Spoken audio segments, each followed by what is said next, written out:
আমার হাতে এই বোতলে যে জিনিসটা দেখছেন, এটা হলো অমৃত গাছেদের জন্য। আমরা তো ফলের জুস খেয়ে থাকি। তবে মাঝে সাঝে সময় বার করে গাছেদের একটু ফলের জুস খাওয়ালে গাছগুলোও কিন্তু খুব সুন্দরভাবে বেড়ে উঠবে। চলুন তাহলে আজকের ভিডিওতে সেই জুসটাকে কেমনভাবে বানাবো সেটাই দেখাই। আসলে জুস বলতে একটা লিকুইড ফার্টিলাইজারই বানানোর প্রসেস আমি আপনাদের সাথে আজকে শেয়ার করব। আমাদের প্রত্যেকের বাড়িতেই কম বেশি ফল আসে। আমরা সকলেই ফল-টল খাই। তো তার খোসাগুলো ওয়েস্ট হয়ে যায়। তো তার খোসাগুলোকে একটা কন্টেনারে রেখে দেবেন।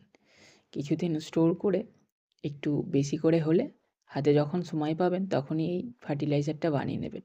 কিছু নয়, ফলের খোসাগুলোকে দেবেন। আর সেই ফলের খোসাগুলো যাতে খুব তাড়াতাড়ি পচে গলে যায় তার জন্য একটু সরিষার খোল ১ মুঠো করে দিয়ে দেবেন।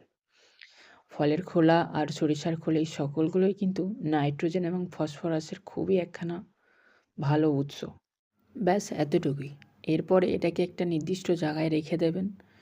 সপ্তাহ ২-৩ একের পর দেখবেন ধীরে ধীরে এর জলটা একটু কালো হচ্ছে এবং এর থেকে এক ধরনের লিকুইড গাঢ় টাইপের হয়ে যাচ্ছে, ঠিক এমনভাবে। যখন হয়ে যাবে তখন বুঝবেন আপনার লিকুইড ফার্টিলাইজারটা একদম রেডি হয়ে গেছে। তো এটা কোনো কন্টেনারে ছেঁকে নিলে ভালো হয়।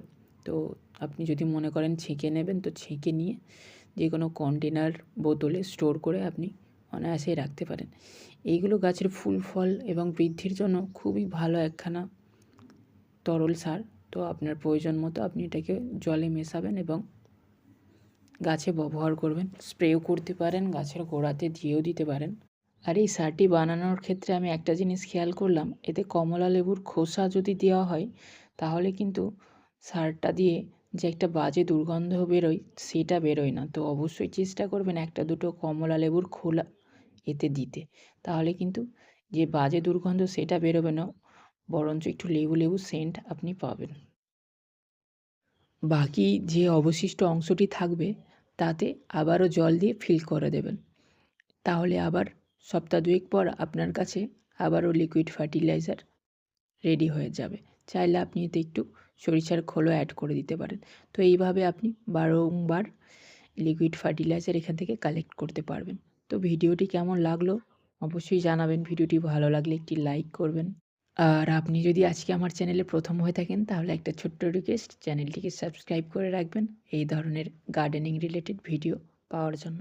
সম্পূর্ণ ভিডিওটি দেখার জন্য আপনাকে অসংখ্য ধন্যবাদ। ভালো থাকবেন, সুস্থ থাকবেন।